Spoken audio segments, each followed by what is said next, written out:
अब तुम्हें इसके सेकंड पार्ट में देखना वस्तुओं का अर्थ क्या है। उसमें तो भी कह रहा था ना कि मतलब ये लैंग्वेज बड़ी अजीब व गरीब सी है, सही।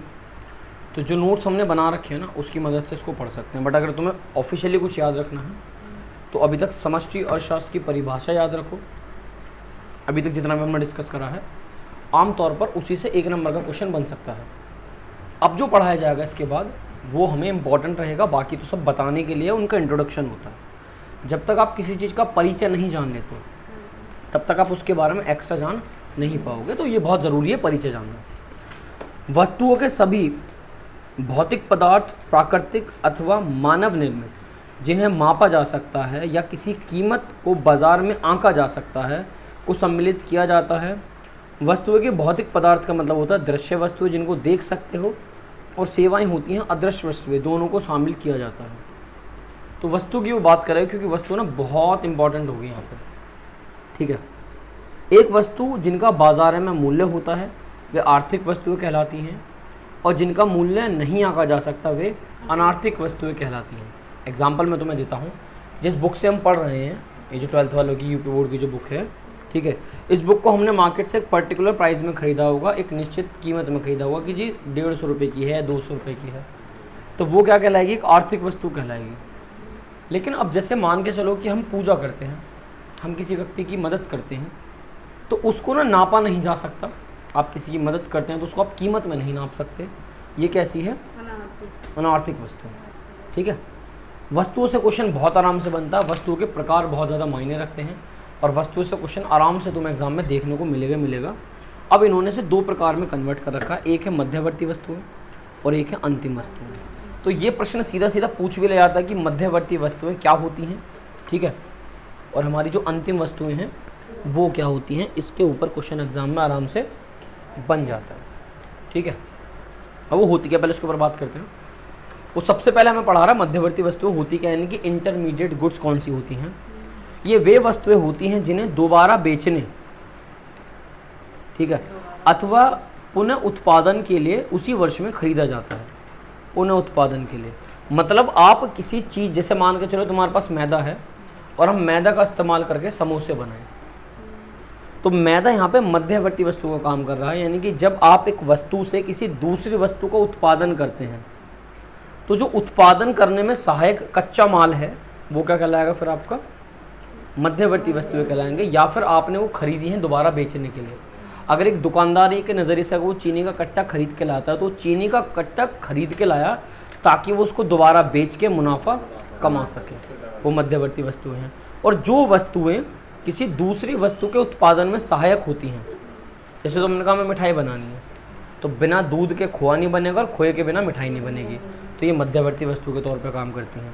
उदाहरण के लिए होटल द्वारा खरीदा गया गेहूँ, धागा बनाने वाली मील द्वारा खरीदी गई रुई, फर्नीचर की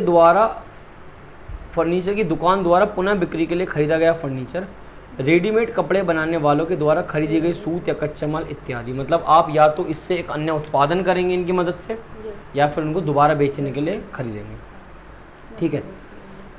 इसकी कुछ विशेषताएं हैं। दोहरी गणना से बचने के लिए मध्यवर्ती वस्तुओं के मूल्य को राष्ट्रीय आय में नहीं जोड़ा जाता। दोहरी गणना का मतलब क्या है, अब इस पर बात करेंगे, ठीक है। तो सिंपल अभी ये याद रखो, मध्यवर्ती वस्तुओं को हम अपने राष्ट्रीय आय को कैलकुलेट करते टाइम नहीं लेते, इनका कोई भी रोल नहीं होता राष्ट्रीय आय को कैलकुलेट कराने में।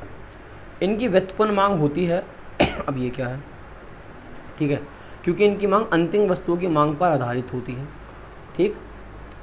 यह सामान्यतः एक उत्पादन इकाई द्वारा दूसरी उत्पादन इकाई से क्रय की जाती हैं, अर्थात मध्यवर्ती वस्तुएं एक उत्पादन सीमा के भीतर रहती हैं। अब इन्होंने यहाँ शब्द लिख तो दिए लेकिन इनके बारे में पढ़ाया बिल्कुल नहीं है, ये हमने अपने नोट्स में लिखे हुए, ध्यान रखना। मैं पहले तो बता दूँ दोहरी गणना का मतलब क्या होता है और ये जो एक उत्पादन सीमा है उसका क्या मतलब होता है, ठीक। हम एक एग्जाम्पल लेते हैं और एग्जाम्पल हम यहीं लिख लेंगे। मान के चलो कि किसान ए है, ए नाम का व्यक्ति है जो किसान है, और किसान ने सपोज करो रुई, ये मान लेते हैं या इंग्लिश में लिख लेते हैं, चलो कॉटन प्रोड्यूस करी, ठीक। और ये कॉटन उसने बी नाम के व्यक्ति को बेच दी, सेल कर दी 500 रुपये में, सही। आप कॉटन को ना खा सकते हो ना सीधा पहन सकते हो। इस बी नाम के व्यक्ति ने क्या करा, उस कॉटन को कन्वर्ट कर दिया धागे में अपनी मशीनों के द्वारा, और वो धागा उसने सी नाम के व्यक्ति को बेचा 750 रुपये में। अब सी ने क्या किया, सी ने उस धागे को कन्वर्ट कर दिया कपड़ों में, और फिर उसने उसको मार्केट में बेचा सपोज 1500 रुपये में। अब लोगों को क्या दिखाई देता, भाई ए ने तो 500 रुपये कमा लिए, बी ने 750 कमा लिए, सी ने 1500 कमा लिए। लेकिन अगर नॉर्मल बात करें तो कायदे की बात सुनना, 500 कमाए ए ने, 250 कमाए बी ने, ये देखो ए का पैसा, इन दोनों को मिला दे तो बी का पैसा, और 750 कमाए सी ने। जोड़ के देख लो भाई, 750 में उसने पहले 500 खर्च भी तो करे थे। क्यों, उसने कॉटन भी तो खरीदी थी ए से, भाई ए ने कॉटन प्रोड्यूस कर दी, तो कॉटन एक कच्चा माल है। तो यहाँ पे कॉटन एक मध्यवर्ती वस्तु है, ठीक, थ्रेड एक मध्यवर्ती वस्तु है, और जो बन के तैयार हुआ है कपड़ा, हम सीधे कपड़े पहनते हैं, है ना, ये हमारे लिए अंतिम वस्तु का काम कार्य करती है। और अगर यही कपड़ा कोई दुकानदार खरीदता है दोबारा बेचने के लिए, तब भी वो क्या कहलाएगा, मध्यवर्ती वस्तु कहलाएगा। तो ये जो एक सीमा निर्धारित हुई, ये जो सीमा निर्धारित हुई, इसको कहते हैं एक उत्पादन सीमा। सही, एक उत्पादन सीमा। और वो जो कहते हैं दोहरी गणना, अगर एक बात बताओ, हम ऐसे कहते हैं कि ए ने 500 कमा लिए, बी ने 750 कमा लिए, और सी ने कमा लिए 1500, तो 1500 1250 2750 रुपये, जो कि गलत है। उसने कहा जी बी ने 750 कमाए, भाई 750 नहीं कमाए, 500 उसमें ऑलरेडी पहले वाले जुड़े हुए हैं। तो अगर हम इन सबको अलग अलग जोड़ेंगे तो पता चला कि इसके अंदर तो ये जुड़े हुए थे, तो ये 2 बार जुड़ जाएगा, और इसके अंदर ये भी जुड़े हुए थे और ये भी जुड़े हुए थे, तो वो ना दोहरा संयोग हो जाता है, जिससे रास्ते गलत निकल सकती है। ठीक है, तो बस उनकी बात करेगा कि भाई ए ने इतने कमाए, बी ने इतने कमाए, सी ने इतने कमाए। आप इनको अलग अलग ही रखो, अगर आप इनको एक साथ रखोगे तो फिर आपका, हाँ। अब व्युत्पन्न की मांग की बात करते हैं, क्या बात कर रहे हैं, मेरी बात सुनो। हमारे पास गेहूं है, जो उन्होंने ऊपर उदाहरण भी दिया था गेहूं का, नहीं है, गेहूं को कन्वर्ट करना है आटे में, तो उसको कन्वर्ट करने के लिए, गेहूं को आटे में कन्वर्ट करने हमें एक चक्की की आवश्यकता है ना। तो किसी मध्यवर्ती वस्तु को मतलब कार्य योग लाने के लिए, यानी कि आपने गेहूं को सीधा खा नहीं सकते, अगर आपको रोटी बनानी उसको आटे में कन्वर्ट करना पड़ेगा, तब वो सहायता लेता है किसकी, अंतिम वस्तुओं की। इस तरीके से रिलेट करता है। और सीधा प्रश्न आ जाता है कि मध्यवर्ती वस्तुएं क्या होती हैं, या फिर वो तुम्हें एक उदाहरण देगा, ठीक है, वो तुम्हें एक उदाहरण देगा और पूछेगा कि किस प्रकार की वस्तु है। तो मध्यवर्ती वस्तु का 2 नियम है, या तो ये किसी और वस्तु के उत्पादन में मददगार साबित होती हैं, यानी किसी और वस्तु को उत्पादन कराती हैं, और या फिर इनको आप दोबारा बेचने के लिए खरीदते हो। ठीक, अगला वाला पॉइंट, फाइनल गुड्स। ये वे वस्तु होते हैं जिन्हें निजी उपभोग तथा विनियोग के लिए खरीदा जाता है। निजी उपभोग का मतलब होता है आप अपने पर्सनल यूज़ के लिए उन्हें खरीद रहे हैं। ठीक है, से एग्जांपल, आपने कार खरीदी अपने घर के लिए, आप उसे घर में चला रहे हो, ऑफिस आ रहे हो, जा रहे हो, घूम रहे हो, गेड़ी मार रहे हो, रात में मौज ले रहे हो, वो किस में आएगा, निजी उपभोग में। विनियोग, आपने उसे खरीदा और ओला या ऊबर जैसी किसी टैक्सी में लगा दिया, ठीक, तो फिर वो आपको पैसा कमा के देगी, तो उसको विनियोग यानी कि निवेश कहते हैं। ये वस्तुएं अंतिम उपयोगकर्ता तक पहुंचती हैं, यानी कि ये वस्तुएं रेडी टू यूज़, ये सीधा उपभोग करने के लिए तैयार रहती हैं। मध्यवर्ती वस्तुओं के साथ ऐसा नहीं होता, ये सीधा रेडी टू यूज़, आप आओ सीधा इनका इस्तेमाल करो और जो आपको चाहिए वो मिल जाएगा, जो संतुष्टि है। उपभोक्ता द्वारा प्रयोग किया गया गेहूँ, फर्नीचर, कपड़ा, ब्रेड बटर आदि प्रयोग, ये सब कहानियाँ, इसको छोड़ो। अंतिम वस्तुओं को रास्ते में शामिल किया जाता है और ये उत्पादन सीमा के बाहर रहती है। तो ये जो उत्पादन हो रहा है इसको उत्पादन सीमा कहते हैं। जब तक वस्तु उत्पादन सीमा के अंदर रहेगी वो मध्यवर्ती है, जैसे वो उत्पादन सीमा को पार करेगी वो अंतिम वस्तु में आ जाएगी। अब उन्होंने अंतिम वस्तुओं के में 2 टुकड़े कर रखे हैं। एक उपभोक्ता वस्तुएं जिनको कंज्यूमर गुड्स कह सकते हैं।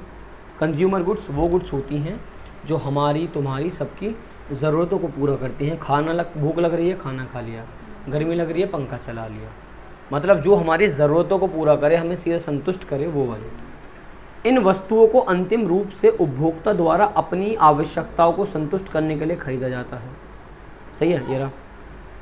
खरीदा गया मक्खन डबल रोटी, भूख लग रही है सुबह, मान के चलो सुमित्रा को सुबह सुबह भूख लगी, दुकान में भगे भगे इन्होंने एक दूध की थैली खरीदी कि अब तो फुल क्रीम मारूंगा, तो आके गर्म करा और साथ में ब्रेड या फिर कोई भी खाने पीने की चीज़ ले आए, उसको खा पी के सेट।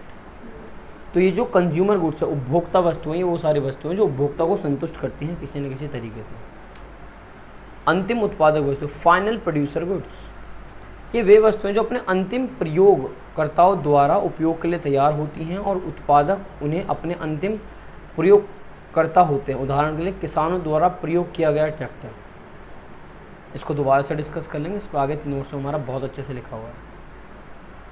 ये जो अंतर है ये तुम्हें बिल्कुल पढ़ना है, ये 3 नंबर के लिए बिल्कुल बुरा नहीं है। एक अलग बात है, उन्होंने सिर्फ एक ही पारिभाषिक तौर पर इसको एक ये दे रखा और 2 से 3 बंदे दे रखा। जैसे पहले तो परिभाषा ही होगी इनकी। अच्छा, जो वस्तु इन्होंने कहा कि जिसे आप निजी उपयोग के लिए खरीदते हैं या फिर निवेश के पर्पज से खरीदते हैं, कई बार ऐसा भी होता है आपने किसी वस्तु को ना दोबारा बेचने के लिए खरीदा। मान के चलो, अब हमें कार का एग्जांपल है, कोई वस्तु कुछ भी हो सकती है, उसके यूज़ पर डिपेंड करता है। सुमित ने कार खरीदी अपने घर में चलाने के लिए, वो कार उसके लिए अंतिम वस्तुओं में, ये उपभोक्ता वस्तुओं में आता है, कंज्यूमर गुड्स के अंदर आता है वो। हमने कार खरीदी, हमारे परिवार ने उस कार को खरीद कर ओला में लगा दिया, ऊबर में लगा दिया, तो वो हमारे निवेश के काम में आ रही है। तो उनका पूंजीगत वस्तुएं भी इनको कह देते हैं, जो कमा के दे रही है। और अभिषेक ने गाड़ी खरीदी है, अब गाड़ियाँ खरीदी ताकि वो उनको बेच के मुनाफा कमा सके, वो आती है मध्यवर्तियों में। लेकिन कई बार ना ऐसा होता है, मान के चलो हमने 1 गाड़ियाँ खरीदी दोबारा बेचने के लिए और उसमें से 970 गाड़ियाँ बिक गई, 30 गाड़ियाँ नहीं बिकी। तो यदि कोई दोबारा बेचने के लिए जो माल हम खरीदते हैं और वो उसी साल में ना बिक पाए, बिना बिके रह जाए, तो उसको भी हम अंतिम वस्तुओं के अंदर ही लेते हैं। ये बात हमें ध्यान रखनी है, ठीक है। मध्यवर्ती वस्तुओं या तो उसी वर्ष पुनः बिक्री या आगे उत्पादन के प्रयोग में लाई जाती हैं। अंतिम वस्तुएं या तो उपभोग या फिर निवेश के प्रयोग में लाई जाती हैं। या तो आप उनका उपभोग करोगे या फिर आप उनमें निवेश करोगे, ठीक है। यहाँ पे या तो पुनः बिक्री करोगे या फिर आगे उत्पादन के लिए प्रयोग करोगे, ठीक है। पॉइंट नंबर 2, इनकी मांग अंतिम वस्तुओं पर आधारित होती है, अतः उपभोक्ताओं को सीधे संतुष्ट नहीं करते, ये कर सकती हैं। इनकी व्युत्पन्न मांग, जैसे डेयरी में दूध का प्रयोग, कारखाने में उत्पादन हेतु कोयले का उपयोग। बिना कोयले की मांग के आपकी मशीनें नहीं चलेंगी और बिना मशीनों का उत्पादन कर नहीं पाओगे। ये सीधे संतुष्टि प्राप्त करती हैं। प्रत्यक्ष मांग, जैसे दूध सीधा ले लिया लोग इस्तेमाल। अब देखो दूध के फेस समझ लो, अगर आपने दूध खरीदा है घर में इस्तेमाल करने के लिए, तो वो आएगा अंतिम वस्तुओं में भी जो उपभोग हेतु खरीदी गई है वो। अगर आपने दूध खरीदा है बेचने के लिए दोबारा से, सही, तो फिर वो आपका आएगा मध्यवर्ती वस्तु, ठीक। ये उत्पादन सीमा दायरे में होती हैं और ये दायरे के सीमा के बाहर।